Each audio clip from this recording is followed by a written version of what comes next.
8 kingdoms, but only one may rule.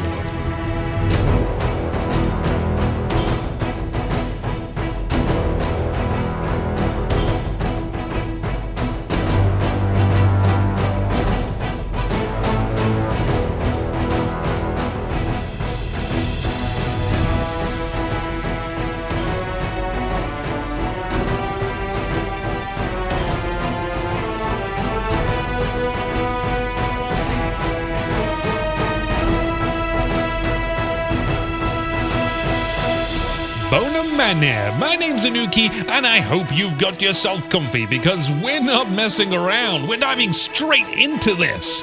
We have 8 players who, unlike the map, aren't randomly generated this time. And you may know all of these elites. 2 of them are starting right next to each other. What's going on, you might ask? It's simple. 8 players, 3 villagers each. Those villagers start randomly around the map, and you just go. We're going to look at this randomly generated map whilst we introduce our commanders, starting with this unfortunate couple. Dressed in fine purple robes, leading the people of France, it's Yleva! Vive la résistance! It's hate at first sight. They've made an enemy for life. Unless they can make a deal with the one colored in teal, leading the Holy Roman Empire. It's Corey in the house! These 2 aspiring settlements looking to control a plot of gold, double berries, deer, fishy waters, and a bit of trees on Purple's side. We'll check back in with these later. To the north of Corey's house is the House of Commons, which quite frankly I think we should put Corey in the House of Commons. They're settled along the river with an interesting hilly spot with a very desirable source of gold. There's at least 5,000 gold there that could go to the NHS. Leading England is RAAC Attack. Their garments are red, so any new bloodstains won't be noticeable. That's how it is for me when I wear my favorite red shirt. I can't tell whose blood I have on me. To the western lands is the Abyssid dynasty, terrifyingly pink. The protector of their realm is Zerton. They have a confident start. They've clearly got a curved out slice that will belong to them with plenty of riches inside. There's just so much good stuff, almost surrounded by trees as a natural border. So if we adventure to the opposite direction, to the east, there is an interesting start. Surrounded by the rivers of Babylon, a nation of sapphire blue. Encouraging the people of the Delhi Sultanate is Adne, also known as, only to me, the Walling Menace. Adne is a scholar writing the book on using walls, but this isn't a 1v1, this is way better. They have the best wall one could ask for, a water wall.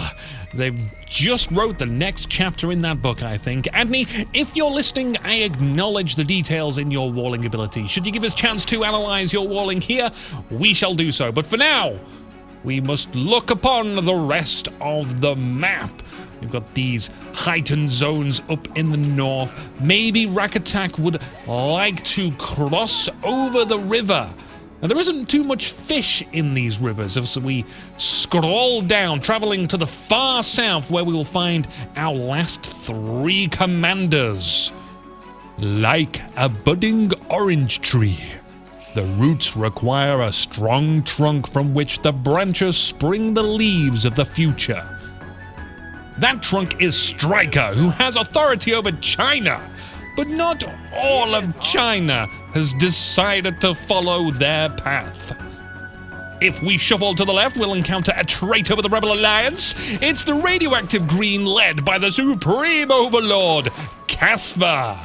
It's not a great place to be. They are wedged between another.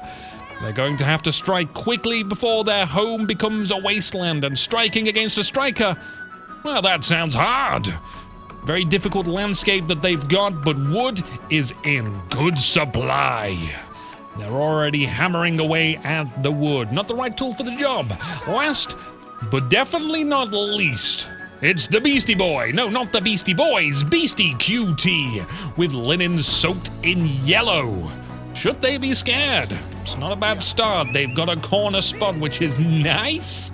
You basically reduce the angle of attack to a 90-degree right-angled cone. Only 2 threatening sides, but no one from the north is going to come down here. So for now, they just have to worry about a single direction of attack. BeastyQT, one of the tippity-top players right now, but all these players are competitive rivals. Let's gloss over the map because the world itself is going to inspire the name of the land. Along the southern western edge, we have this elevated, difficult to get up area. And here, Zerton's got a scout who has discovered one of the 3 villages BeastyQT started with, who will bonk the sheep. Speaking of Wales, this grand western cliff is beautifully adjacent to the eastern rivers. Maybe those 2 elements should influence the name of the map. So I think this will be 8 kingdoms battling over... we'll ponder on that more, I think. Curry decided to reposition, and a wise choice, I think. It looks well out of the way. And look, Striker is striking with a building. The Barbican of the Sun will have a wonderful view of Kasva's mill. The civil war begins between our 2 Chinese commanders. So I've thought of a name for this world, but how about you suggest a name in the comments? But only comment. I don't want you subscribing. Not until they put YouTube back the way it was. And stay away from that bell button. I hate it with all my heart. Unlike subscribers. Because there's always a chance he might leave me. We can just be friends. We don't need to be something more. If you don't subscribe, then my feelings don't get hurt. I've often described people unsubscribing from Ironcast as building a Barbican of the Sun near my mill. Oh, and Kasva is gonna punch the other way. They're gonna go pick on BeastyQT. But it's not that they are specifically going for Beastie. It's not that. It's just that they want to secure these deposits. BeastyQT just happens to be there, which is really unfortunate because there's kind of a lack of gold on this side of the map. Plenty of sheep, though. Now, unless those sheep have got gold nuggets inside of them, which, spoiler alert, I've checked on a random sample of sheep, they do not. BeastyQT is actually in some trouble already. RAAC Attack gathering gold up in the mountain. It's an easy spot to close off, but RAAC Attack's biggest problem is the lack of space to construct. They've got boaty McBoaties, so villagers can focus on other resources while the boats gain food. We can already see everyone scrambling for towers. Towers are your best early friend, and all these elites know it. Crazy walls going up for Adne. I think Adne just wanted to create a toll booth to the lands behind them. It's all theirs to take this way. Though perhaps Red RAAC Attack could ship over some villagers so that they can build more. What Adne needs is wood. They don't have it near their town center, nestled between gold and stone. They can't stay on their holiday islands. There's a potential red versus blue conflict there, which is what we like to see. But who is going to be the first combatant to be eliminated? Who will be the 8th kingdom forgotten? 4 northern kingdoms, 4 southern kingdoms, and it's the southern ones which seem to harbor the most hostility for each other. BeastyQT as the Holy Roman Empire working on their Achin Chapel, but Kasva is deploying the towers, the Dark Age towers. They've been keeping tabs with their scout and know where these towers will do the most damage. We are 10 minutes in. Beastie getting some payback, surrounding the scout for a good old-fashioned beatdown. Everyone gets a stab in. But that's another source of gold gone for Beastie, I think. Kasva is going to take that away, creeping towers closer. They aren't playing nice at all, but let's be honest. These are some of the very finest commanders. No one was going to play nice, were they? Even walls going up. Not containing the gold within, But I can see a spot for a tower that could just shoot arrows over the top of the wall. Now, we do have this gold spot here, but how does one reach it? It is accessible, otherwise it wouldn't be here, but let's revisit the north where Purple Yleva and Red RAAC Attack reside. Our Red English buddies, they can't step out without being hit by towers, but they can sail over some settlers to colonize the other side of the river. And what a lucrative business opportunity that has turned out to be. Meanwhile, our pink Zerton is pleasantly expanding with an extra town center. This is the thing that players need to be aware of in this nomadic mode. If you are busy fighting in your own little world, there's probably an emperor out there who is reaping in rewards at the misfortune of your own redundant combatantry.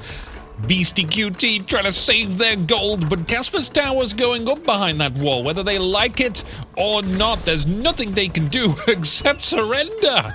With no gold found, BeastyQT has been eliminated. The gods do not smile upon them.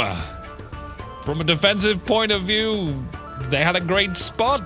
The corner spot is very tenable. But unfortunately, the barrenness of vital resources had shortchanged them. Anyway, we were looking at Commander Zerton, who is thriving. I'm wondering if Zerton will look to do a strike in the Castle Age, or might they go all the way up to the Imperial Age? Can't think too much about it, though, because Kasva is on a path of destruction. Pretty incredible, really. They were in a weak position, but they didn't wait. They have taken immediate action against their neighbors, sending a wave of villagers out to Striker to build their feudal age Barbican of the Sun, touching the town center, though they're just going to cancel that and rebuild it a little further away. They felt it was too inappropriate for it to be that close, and Striker is responding by building an outpost right next to it. Now, Striker outnumbers the landmark with 2 town centers. The villagers working on wood, I believe, are safe enough. Good distance away. Still, this little maneuver is imposing. And you have to ask, did Striker antagonize Kasva earlier with their Barbican of the Sun that they placed near the mill? Because this is the thing about 8 Kingdoms. Skill is one thing, but there is an underlying game of subtle politics. If you attack someone first, they're probably going to fixate on you. As Kasva's docks, the fishing ships have vanished, but that provided some nice early food boost. Let's knock on Corey's house. They have also sailed over to the eastern edges. Corey has quite the story so far. Displaced from the north, they found themselves on an island, probably spent a lot of time talking to a face drawn on a stone or something, before they managed to escape to the riches of the east. And whilst they build up, Kasva continues to annoy Striker, working on their 3rd town center. But in between that, Kasva wants to build an outpost. They just want to watch the world burn by building these outposts on any mineral deposit. Villagers pulled away. Striker striking matches to strike this tower down. The villagers, in enough numbers, can certainly achieve it. But it will come at a cost. Not just the life of the villagers, but there's a lot of work hours taken away. I don't think Amazon would allow it. If a warehouse came under assault from ballista bolts, they'd contend that workers could only flee on their own time, not on Amazon's. If you're watching on Twitch, you can use your Prime subscription to send a message. Go on. Set your Prime subscription on fire. Light it up. I burn mine every month.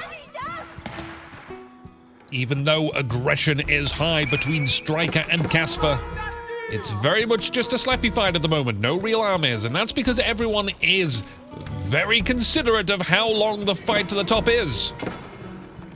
You need a strong foundation, especially when you know your opponents are ruthless commanders.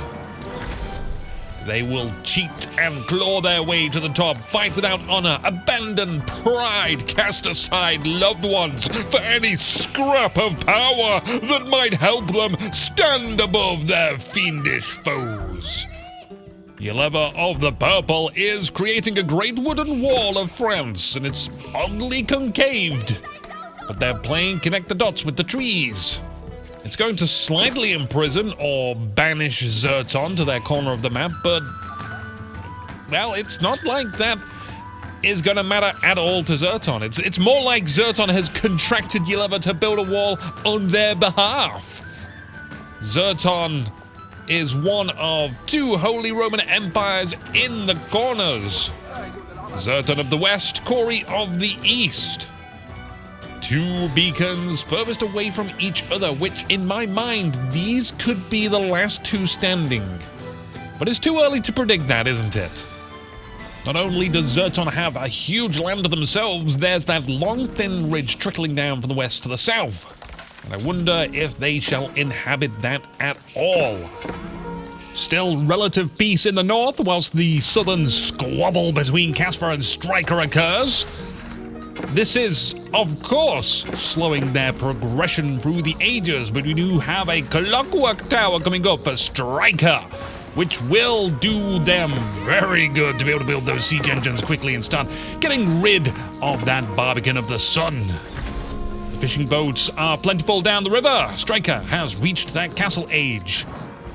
Adne in the north has discovered the King's Palace from RAAC attack. Adne is building a town center not too far away, which means the bubble of peace is close to bursting. They've got something in common, something they both want. They want this northern corner. They want the opulence and safety that it provides. I suspect that they might fly into a rage soon enough. Yleva will benefit a bit from this diversion, but whilst they build this stone wall, they should be worrying about what lies in wait to the west. A formidable Zerton continues to accrue without inconveniences. No one's gone for Zerton. Will Yleva be able to withstand the full force of an unhindered opponent? Let's scroll our way back to the King's Palace and take in some of the sights. Military is on RAAC attack's mind. They don't want to lose their palace they just made. It would be quite the disappointing upset. We have not spoke much about the nations that our commanders have chosen to lead today. RAAC attack is England. They dominantly typically bring in longbows, at least in 1v1s, but here in a free-for-all, Castle Age is almost guaranteed, and Castle Age also brings in heavy cavalry, the perfect counter. England would not want to invest so heavily into longbows, only to be smashed by hooves. England does have some nice late-game perks, though. Farms constructing or requiring less wood, a shiny gold coin generated from farms every 3.5 seconds, and the biggest bonus is that Network of Castles bonus, which can go to a 50% attack speed increase. These are the kind of perks that are maximized defensively. Imagine having stone walls with crossbows or longbows buffed up. No one would want to go near you. But it is easier said than done. Adne's tower crumbles. The occupants will not be taken prisoner. A scout makes a break for it. There's nowhere to run, you fool! A gentle poke kills a bloke. Where does RAAC attack go next? We're approaching 20 minutes in, and no one looks ready to leave in disgrace yet. In terms of power rankings, Zerton and Corey definitely stand at the top. Though Corey had a delayed start, so Zerton certainly first in that regard. But then you've got Adne and RAAC attack in the north having their war, and Striker and Kasva to the south barely in a ceasefire. If we had to say who was third, it's not Yleva. Yleva is going to be stuck between whoever is left between red versus blue, and on their other side, Zerton. Zerton is one of the Necrons at the moment. As soon as they awaken, the map will tremble with dreadful despair. Curry is in the south. But Curry is also out of the way, over the waters, away from Striker, and Striker would be the first contact should they head west, which leaves only one person in third place. That's Kasva. Now, Kasva, I think, is handling Striker well.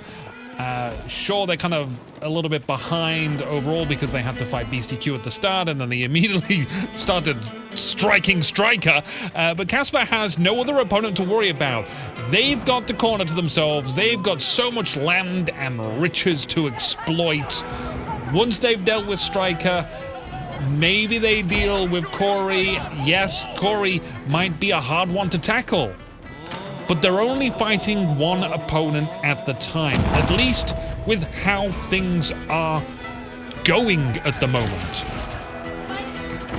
Adne bring in the Spear Forces, an adequate counter against Knights, but they do need a few more in their ranks. We also have some trebuchets launching rocks into their buildings. Oh, this is interesting. Corey's scout is here. They are just taking a look at what is going on, and that's really important. Corey could make some not intelligent. Intelligent is not the perfect word. Informed decisions. I'll explain in a moment, but Zerton is mobilizing towards Yleva. 2 wars on screen. Unfortunately, I am only one person, and I'm not willing to attempt a cloning process unless I had the original with me. Creates all kinds of malformities. But anyway, most people in 8 Kingdoms will just throw their sword at the nearest opponent with a death wish. But with the information Corey gets here, seeing the condition of Adne and RAAC attack, Corey could send a force to attack Adne, sure, I mean that's the simplest way.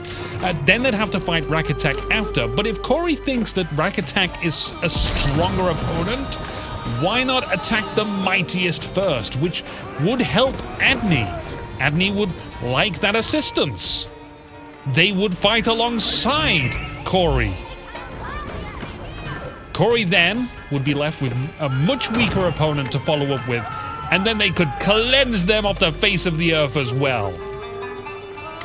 An unofficial alliance is an exciting prospect, but how likely is that to happen? Yleva is on the defensive. They do have a castle up. Zerton, though, is in the Imperial Age. They have bombards blasting away.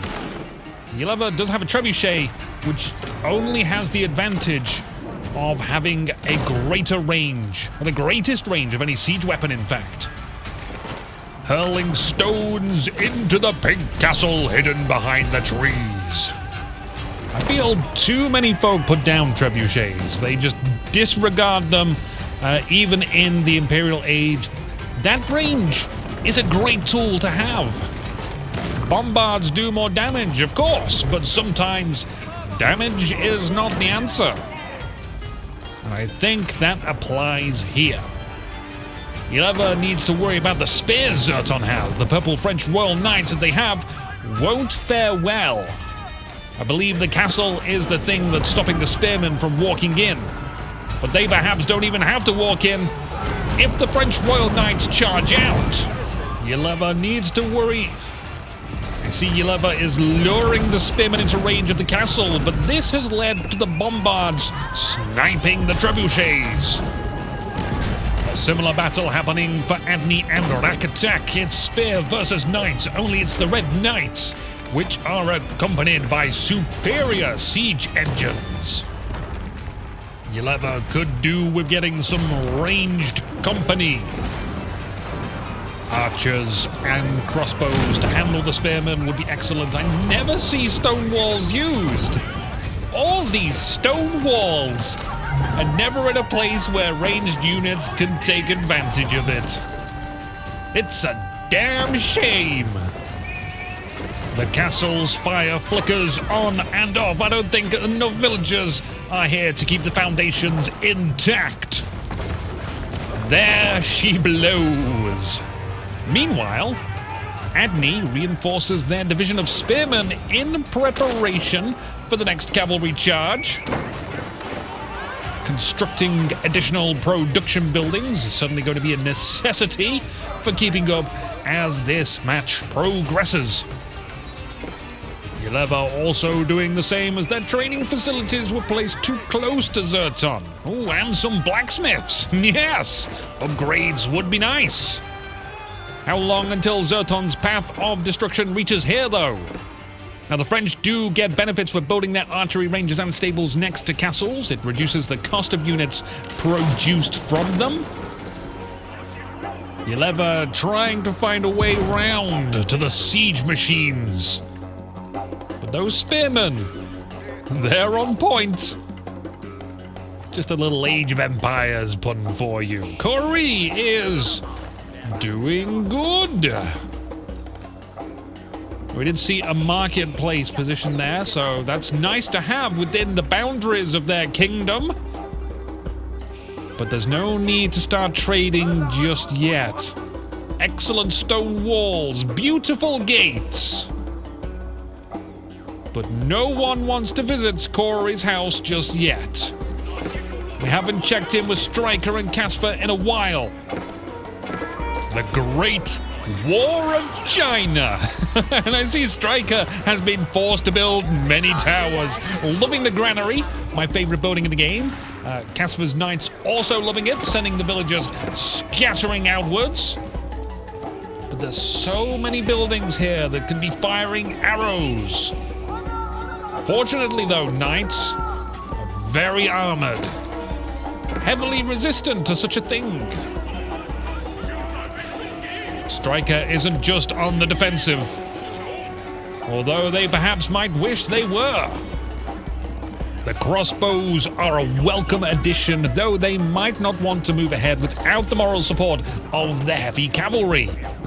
They are few in number, but we're not looking at big armies here for either side. We are looking at big siege machines, 2 trebuchets that can start taking out the horses, tasked with breeding out a whole person on a horse for Kasva to command. Now, I can't say whether that is more or less painful than a trebuchet to the knee. All I know is that I thought Kasva would have more units than this. Where are their reinforcements? Perhaps we have miscalculated Kasva's place in the standings amongst the other kingdoms. Stryker getting another granary. Perhaps Kasva displayed too much aggression, trying to eliminate Stryker early, and let's not forget, this was not long after deleting the yellow beastie.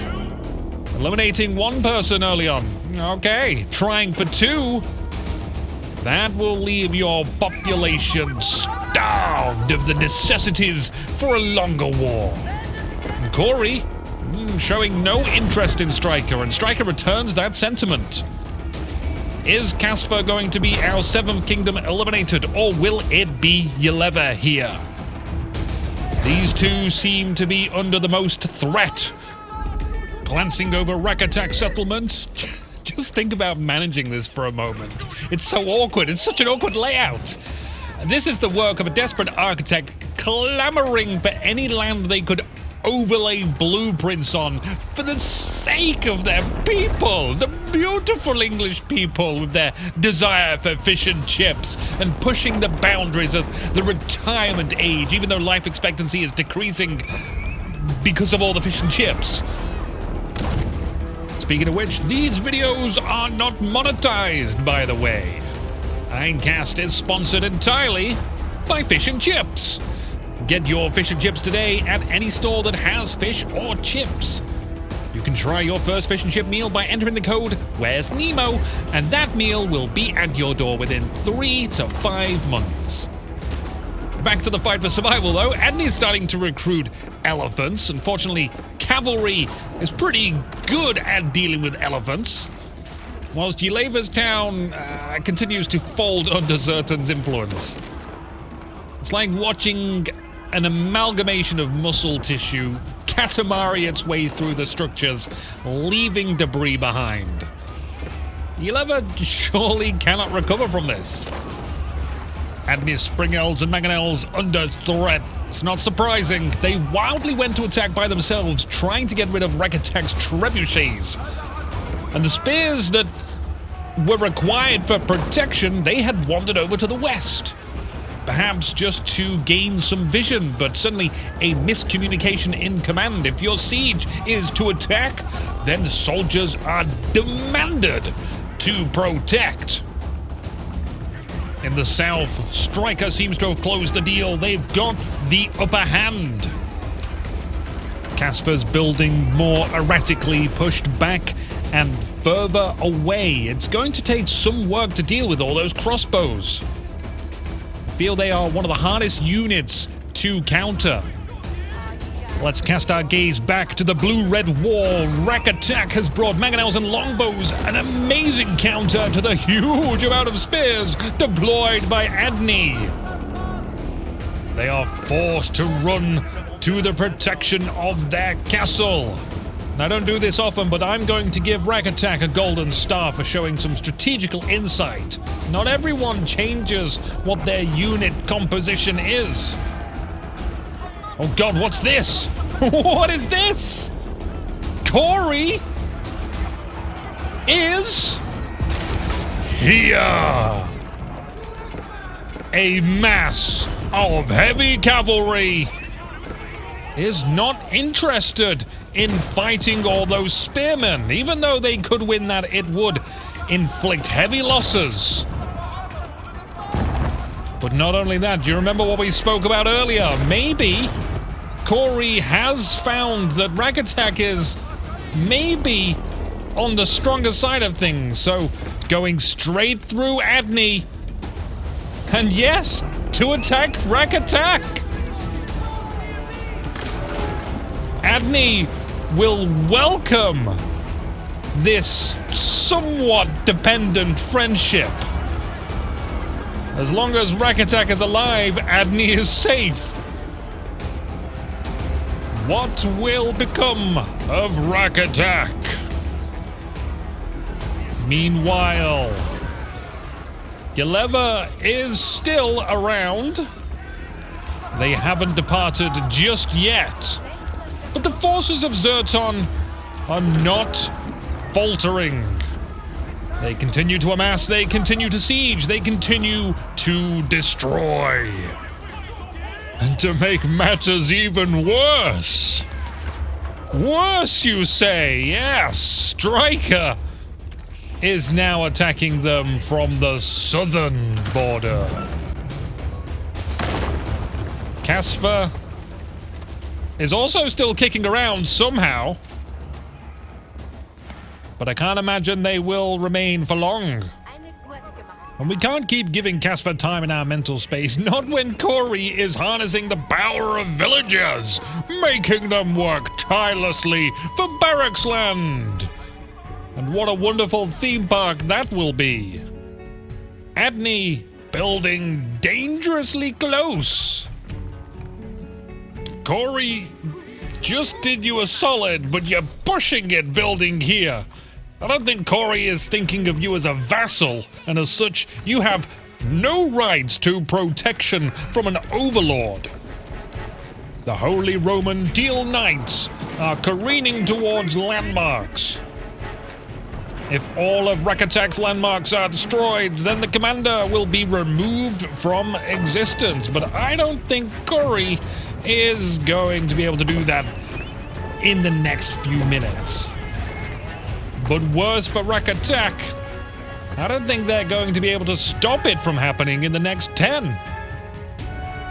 RAAC attack hiding villages in the hills. A few villagers just looking to settle down. They've lived through the war. It wasn't as pleasant as they were expecting. It's time to just live in the forest, among nature and good company, and just chill. Wait for this to all blow over. Loving this outpost here. Feels scenic. Oh, I do wish outposts on cliffs got increased vision range. You can only see the castle from down here. And something I like about the Delhi Sultanate, their 50% increased tower vision range upgrade. It's ginormous, and I like being able to see so much of the battlefield just from a tower. 100 wood, grants so much vision. Anyway, returning to the execution of Yleva, I have to applaud them, and I suppose Kasva as well, for both somehow still being around 35 minutes in. Poor Yleva is getting struck down by crossbows. I think this might be a huge chunk of their remaining villagers. Perhaps if they could team up with Kasva. Oh god, why have you brought them to Kasva? Well, we have found Kasva's town center. Just hiding outside of Zerton's wall. Very scary indeed. Zerton continues to destroy whatever they first see, which in this case is just a lumber mill. They have asserted dominance in that region. The only one capable of challenging that is Corey. And the sheer amount of production buildings could lead to creating instant armies immediately upon loss. And that's the kind of superpower you want. But you still gotta have the right tools for the job, and the barracks might not be able to provide that. Zerton has a huge wall. Their defensive capabilities is ranked first here. That's gonna require some siege engines. I think the best unit you can get to protect siege likely involves men-at-arms. Unless the enemy has crossbows. But otherwise, your men-at-arms will get away relatively unscathed. You know, even if there's longbows firing or castles firing at you, which you don't need to be standing in range of those things. If you've got siege equipment, it's there to do the job for you. Ooh! Striker has a Bao Chuan. This could do a lot of destruction if it went all the way up the river. But at the same time, I'm sure it would encounter something that could potentially destroy it. And what would it get if it sailed down this river? Some of Adne's villages, Kasva's fishing ships, a few buildings, houses and blacksmiths. Then it meets the stone wall cross-section. Not really a lot to gain. But hell, that ship takes a lot of population cap just to have hanging around.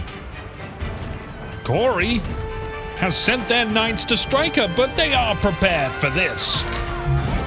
Maybe not on purpose, but crossbows will excellently penetrate their heavy armor. So Corey runs away. Zerton lost some villages there. Yleva's still got some villages around here too. These aimless little mice just want to stay in the game. Striker, ooh, may have the wrath of Zerton upon them. You've got to see Zerton's resource pool. 24k of food, 12k of wood. That's many archers or spearmen.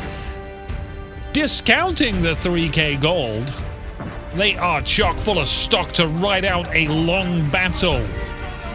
They have the unique ability of being able to make many mistakes, and it won't even matter.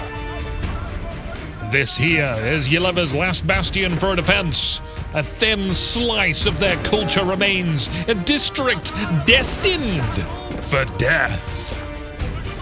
Although Zerton's army has been distracted by something. Oh, they've captured a sacred site. And Commander Zerton has ordered every single camel in the nation to lay its eyes upon it. Breathe in the sacredness within, for you will need it in battle. The stone being put to use, a magnificent wall will fracture the land, carving another tectonic plate into the region. Oh, Zerton also has traders. Oh, I love to see some traders. See the gold that they have made us. That's a lot of marketplaces for super fast trader training. Some people don't know this, but I do have, or had, a professional singing career. I was one of the original Spice Girls. But none of them played Age of Empires, so I could not be around them anymore. Could not associate myself with people like that. Dodged a bullet. Could have been me that married David Beckham. I consider myself very lucky, and that is the kind of luck Yleva will need. Oh, Kasva has opted out of data sharing. It ends for them with a poof, not a bang. 6 kingdoms remain. Who will be the 5th? Yes, who will it be? Yeah, it's anybody's game, really, isn't it? Striker is the true Chinese warlord. And whilst Kasva mostly absorbed the resources in the bottom left, there's still stuff worth taking, worth expanding into. Corey, on the other hand, has been moving along the northern edges. They've got that natural water border, which serves them very well, and plenty of siege on its way. Huge production values. Just like this show. Adne and RAAC have yet to resolve their differences, but in fairness, Corey did most of the resolving earlier. Adne does look strong enough to take RAAC, but then what? Zerton assaulting Yleva! This is the final countdown! Oh, won't anyone come to their rescue?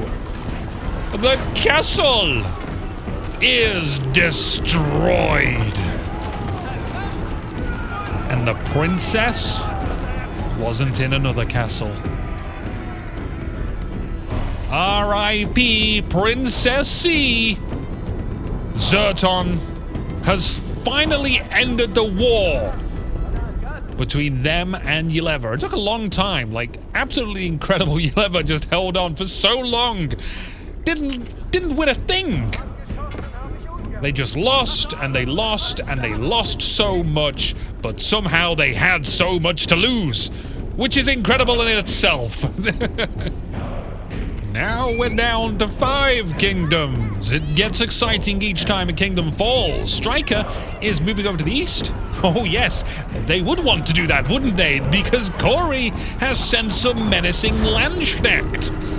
Halberd-wielding ferocious warriors that their head have a wide multi-hitting swing. They can tear through a lot of soldiers very quickly. Backed up by siege equipment, which isn't very well protected.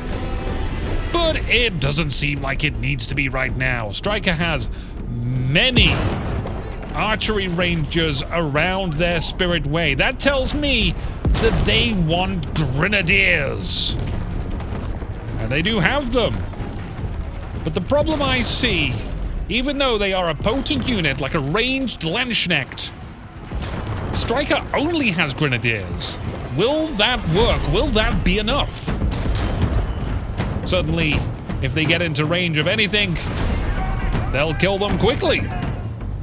But can they replenish a loss of their army with enough haste?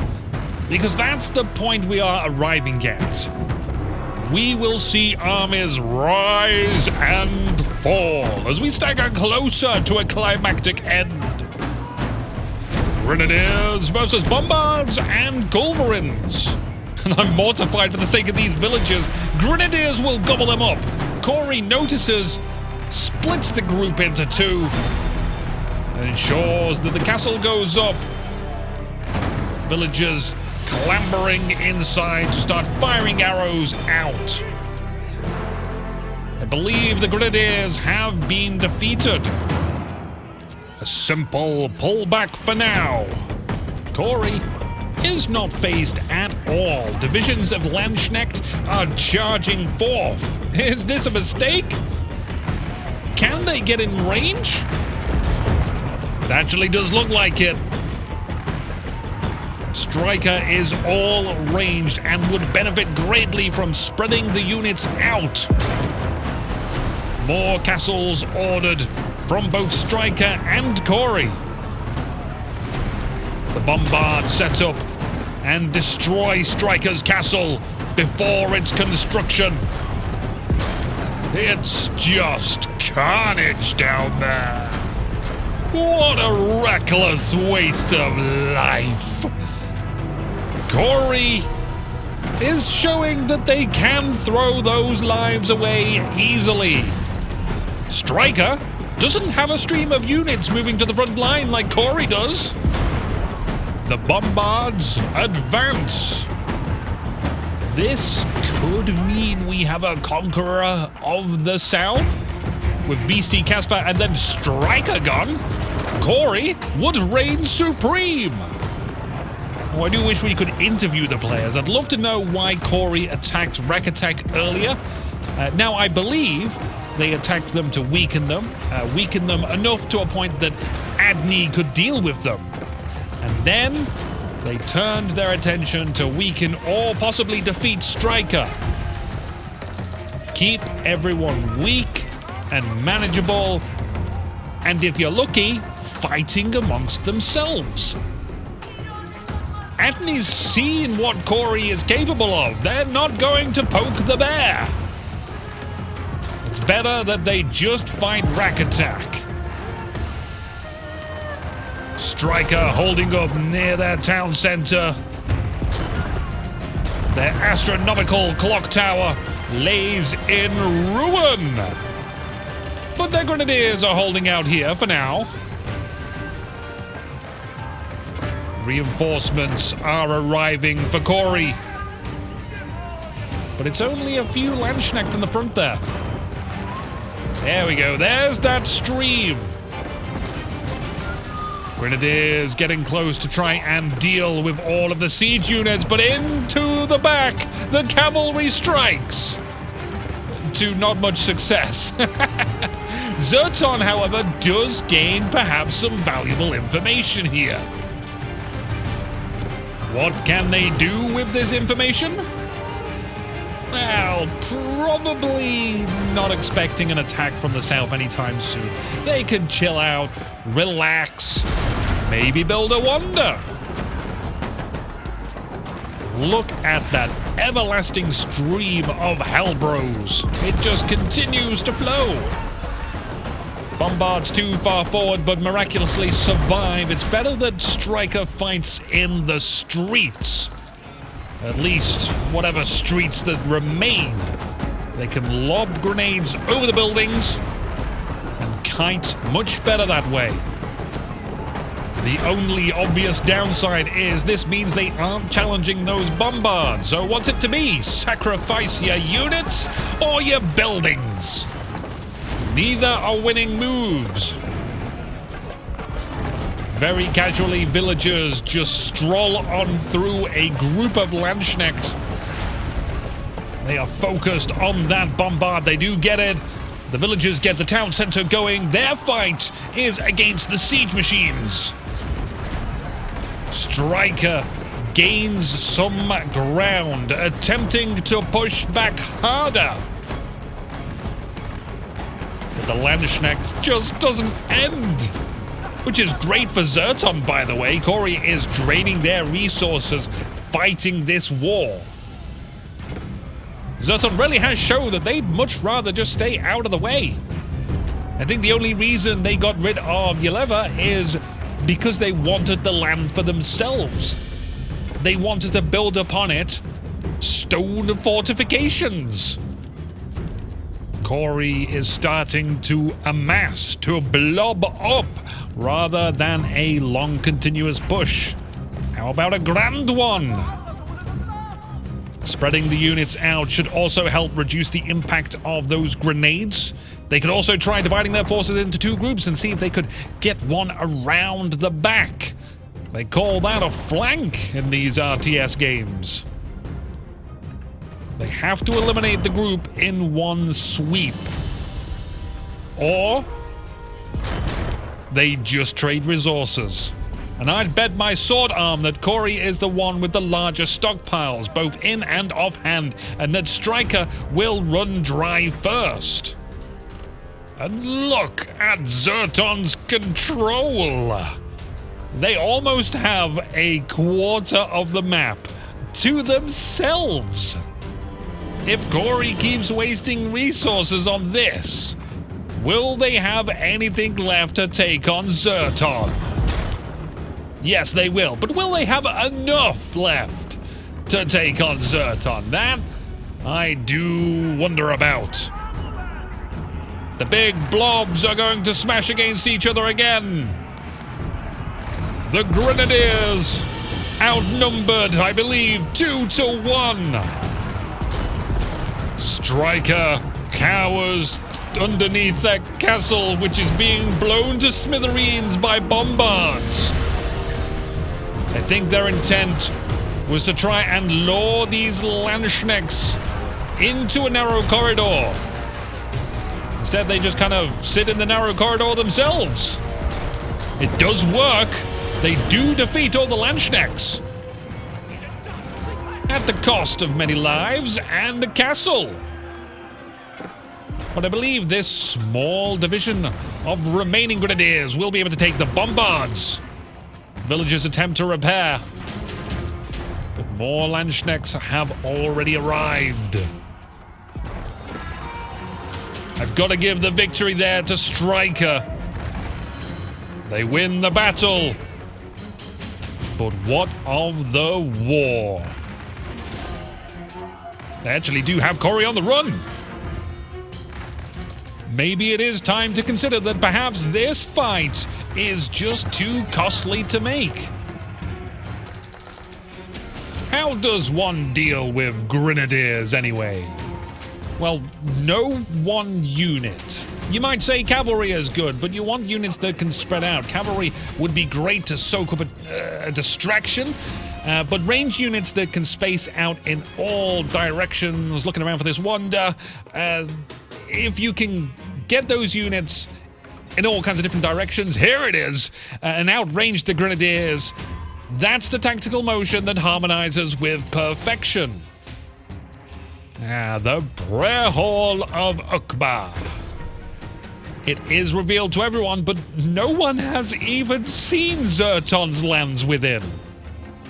There is no knowledge of what protects that building. But on the other side of the coin, has Zerton called this wonder too soon? There are still 4 enemies in play. Will they rally up, set aside their differences, and challenge the Lord of this land? They're going to bloody have to. Although the condition of some of these commanders is a little lackluster. RAAC attack looks like they're on their last chunk of wood. Adne doesn't seem to have really made any dent in RAAC attack, even though Corey helped them out graciously earlier on. They will continue to make production buildings, but the army doesn't seem to be around anywhere. And Corey has had enough of Adne. I'm not even sure if Adne truly served Corey in any favorable way. It seems like Corey might just be sending a message there. Just, get to work. What are you doing? I'm going to blow up one of your buildings every minute until you do something. Oh, this is where Adne is, with their minute military. It's so tiny and cute. I want one. Staring at the walls of the mightiest. It's David versus Goliath for sure. Adne has the right idea, but Adne sadly looks like the unpopular kid at school. The one that was actually really cool internally if you got to know them. They are smart. They had the best ideas. But all the other cool kids at the party, Striker, RAAC, and Corey, busy punching each other in the face to show how tough they were. That's tough spelled T-U-F-F, because it's cool spelled K-E-W-L. Adne attacks, perhaps assuming everyone else is wailing on the other stone boundary formations? Surely! But no, Adne is the only one. And Zerton launches a full onslaught with every soldier under their command. But it's more like taking out some trash. Not even that, in fact, it's taking out the trash takes a little effort. Some exertion. That was more like popping a plate in the dishwasher. Effortless. Adne constructs some more stables. I mean, we have so many production buildings already. I can't see them producing out of every single one of those buildings. Maybe it's just leftover wood in the stockpile. Those buildings are just a contingency plan. Something for Zerton to perhaps destroy instead of something else. We do have Striker here with plenty of grenadiers. Villagers also moving up. Seems like they want some of the gold here. But how are they going to get past this wall? Will they just blow a hole through the bloody doors with their grenadiers? Oh, jeez. I'd hate to suggest it. But all of these villagers from remnant empires continue to harvest resources, and perhaps they ought to be executed for the good of your own kingdom. Down goes the walls of Zerton. In goes the grenadiers of Striker. They will meet many outposts and castles along the way.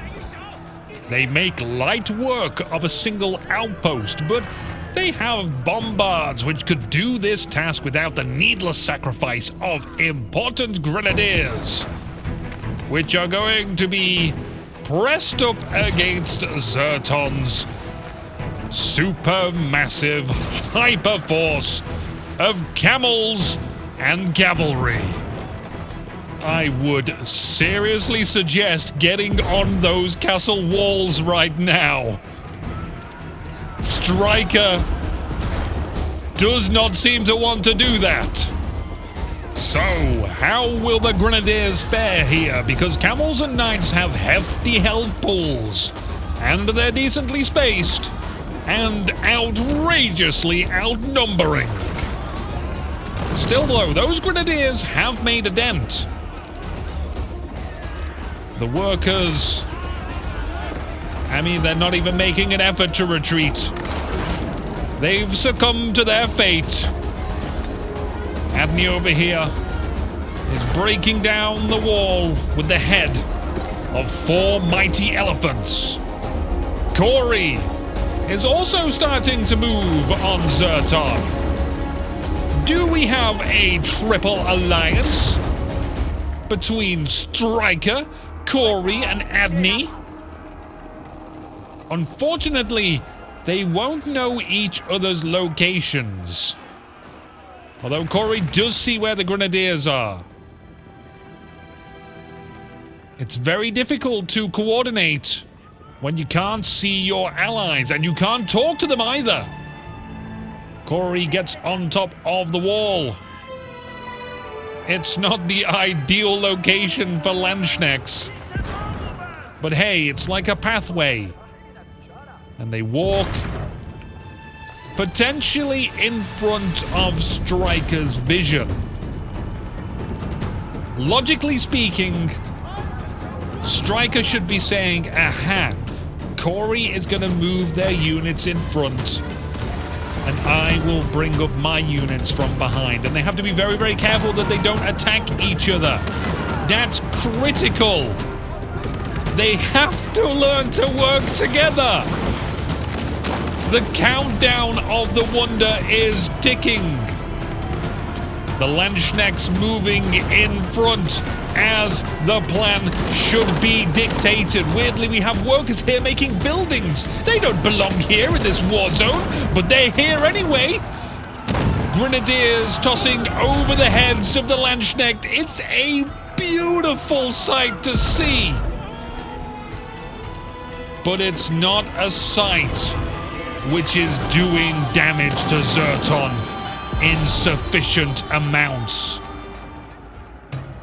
Corey instead is trying to circumnavigate Zerton's forces which I don't believe is really going to be possible here with the level of stone walls that Zerton has placed upon these lands. They do find Adne's elephants. It's no longer about the wonder. It's about the friends we made along the way. Although what's worrying here, though, is even with Core, Striker, and Adne working together, Zerton still looks all-powerful. Striker has brought the Bombards, a critical unit for taking out these castles, which will allow for some advancement. Core's forces have been depleted, and Zerton is replenishing. They don't even have to travel their units far across the map because this is their world. They do lose their traders, but I'm sure there's plenty more of them around. The Grenadiers won't be able to flee for their lives against cavalry. They have forfeited their lives for sure, but Striker will initiate kiting commands and take whatever unit they can. Adne coming in hot from behind with regular horsemen. They did not stand a chance. But you know what? Sure, they get like 1 or 2 siege engines. But the biggest thing there was a lot of Grenadiers escaped. Adne lost their horsemen, which is much better than Striker losing their Grenadiers. And Striker is kind of annoyed at Corey.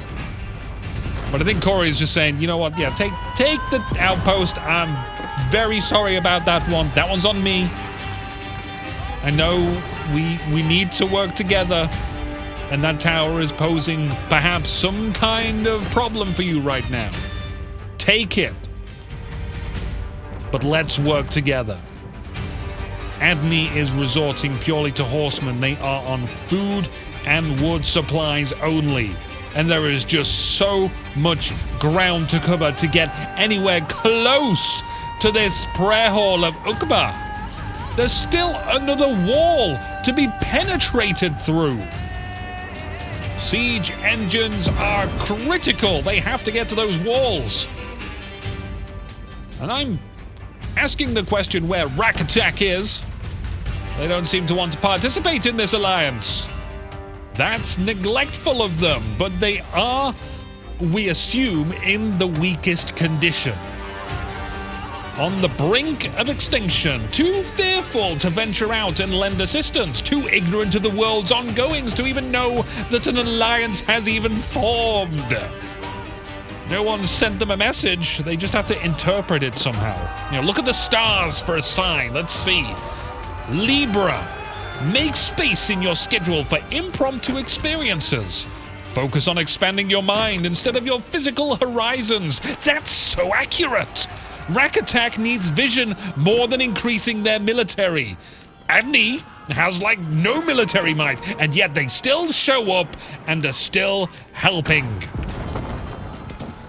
Corey is burning down another castle. Burning oil falls upon them. Striker following up the rear. Gotta be very careful, very, very careful indeed not to attack each other. Adne can't even break down the walls. Maybe someone can help them break it down. Another castle in the way. Another globe of oil. Burning some of the Landsknecht's heads as they scream in pain. And Striker accidentally attacking some of the Landsknechts from behind. Didn't mean to. Sorry. Some of the soldiers that are a bit too eager. Double stone walls for Zerton. They are trying to delay for as long as possible. It is just gonna be super difficult to coordinate this attack. Corey and Striker. And I guess Adne, Adne was there a little bit. It's RAAC! RAAC attack has brought the artillery, the literal artillery, but they've got to scoot it round. They've got to find some allies to protect them. Oh no! Corey's Landsknecht were running in the other direction. Their vision range is too small. They did not see that artillery coming. We had Corey's beautiful soldiers, strong and valiant in the front. Strikers, grenadiers, and cavalry providing some mobility and ranged catastrophe. Then there was RAAC attacks, artillery, and Adne was there, I guess. But those things together would have cracked the heart of Zerton's control in this sector. Their dominance would have been shattered and the fragments sent across the world. And then the Alliance would have fought for the scraps that remained. And I would have loved to have bore witness to that. But there was no protection for the artillery! It's a shame! It's a crying shame! But hey, Adne's elephants did manage to get there eventually. And this has never happened before, but I'm going to give Adne a gold star. Well done. You made it. I think that was as big of a force the Alliance could muster. There's no more attempts left. Surely not with light cavalry. It's not happening. Praise to Zerton for assessing the situation and realizing that the bombards were the biggest threat. The Wonder has achieved victory for Zerton. Congratulations. You are the last remaining Abyssid Dynasty Kingdom. And the first winner on 8 Kingdoms. Now, if you would like to see more of this, then I have no idea how you're going to accomplish that. Truly, I do not. But maybe you can come on down to discord.me/Ironcast. That's it from me because, damn, I need to go make thirsty. See you later. My name's Anuki. Ta-ta.